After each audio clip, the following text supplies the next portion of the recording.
नमस्कार दोस्तों, आज की इस वीडियो में आपका स्वागत है। दोस्तों आज की इस वीडियो हम करेंगे BECC 103 और इस बुक का नाम है प्रारंभिक समष्टि अर्थशास्त्र। दोस्तों ये इग्नू का कंटेंट है। ठीक है दोस्तों, चलिए वीडियो करते हैं। तो आज का हमारा पहला चैप्टर है मुद्दे एवं संकल्पना। ठीक है दोस्तों, इसमें हमें ये वाले पॉइंट सब पढ़े विषय प्रवेश देख लेते हैं कि इसमें हम इसको पढ़ने के बाद हमें एक बेसिक आइडिया मिल जाएगा कि ये चैप्टर किस पे बेस है। तो चलिए शुरू करते हैं। तो ये चैप्टर की पहली लाइन लिखी है कि अब तक आप व्यष्टि अर्थशास्त्र से परिचित रहे हैं। हाँ दोस्तों, अब तक आप क्या किए हो 9, 10, 11, 12 में क्या आपने व्यष्टि अर्थशास्त्र पढ़ा, 12th में आपने समष्टि अर्थशास्त्र भी पढ़ा होगा।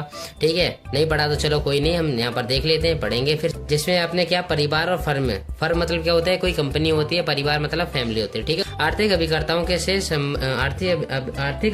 से संबंध विषय आते हैं। ठीक, आर्थिक यानी इकोनॉमिक जो चीजें होती है उनसे संबंधित विषय आते हैं। ठीक है, परिवारों के संदर्भ में हमारा मुख्य बजट होती है। एक परिवार होता है, उसमें क्या चीजें होती है, बजट होता है कि हम एक आइडिया रखते हैं कि इस साल का हमारा बजट इतना है, हमें ये वाली सारी चीजें प्राप्त करनी। ठीक है, उसको उसी को हम बजट कहते हैं। कि अधीन अधिकतमीकरण होता है। क्या होता है कि बजट में हम एक उद्देश्य लेकर चलते हैं कि हमें ना एक निश्चित बिंदु पर पहुंचना होता है। जैसे कि आपकी फैमिली की इनकम कितनी है, 10,000 रुपए है, तो आप उसमें से क्या करते हो कि आपका टारगेट होता है कि एक साल में हमारी इनकम में से तकरीबन हम इतने पैसे बचा लें ताकि ले सके। ठीक है दोस्तों, वैसे ये पॉसिबल नहीं है, लेकिन फिर भी अगर आप इंडिविजुअल हो तो आप इसी प्रकार फर्मों के संदर्भ में हमारा मुद्दा किसी संरोध के अधीन लाभ अधिकतमीकरण अथवा उसका देय लागत न्यूनतीकरण होता है। विभिन्न आरेखों के माध्यम से आपने सीखा कि किस प्रकार परिवार क्या आपने ईगो में क्या क्या होगा जब आप पिछली क्लासेस में होंगे, तो आपने क्या विभिन्न आरेखों के माध्यम से सीख कि कैसे चीजें काम करती हैं, किन संदेहों का वे सामना करते हैं, किस प्रकार वे उपभोग के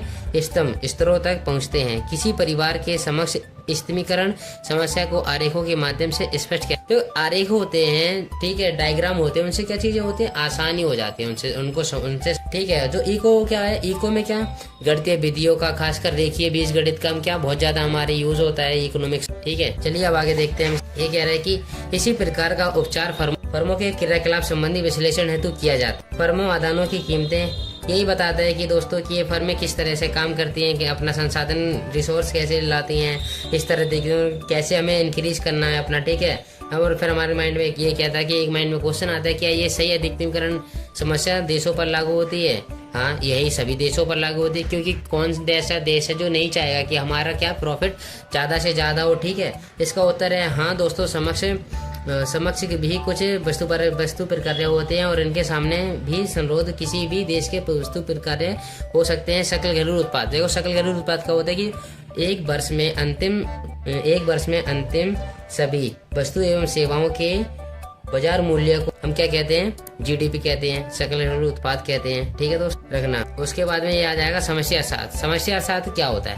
समष्टि अर्थशास्त्र में व्यष्टि में आप क्या करते हैं कि आप तो या तो एक इंडिविजुअल होगे, नहीं तो आप एक की कंपनी होगी, तो कंपनी एक अपने आप में ही बहुत सीमित रहती है। लेकिन जो समग्र होता है, समग्र अर्थशास्त्र या समष्टि अर्थशास्त्र, इसमें क्या आप पूरे देश को लेकर चलते हो, पूरे देश के आप इसमें अध्ययन करते हो चीजों के, कौन सी चीज कैसे वर्क कर रही है, कैसे नहीं कर रही है।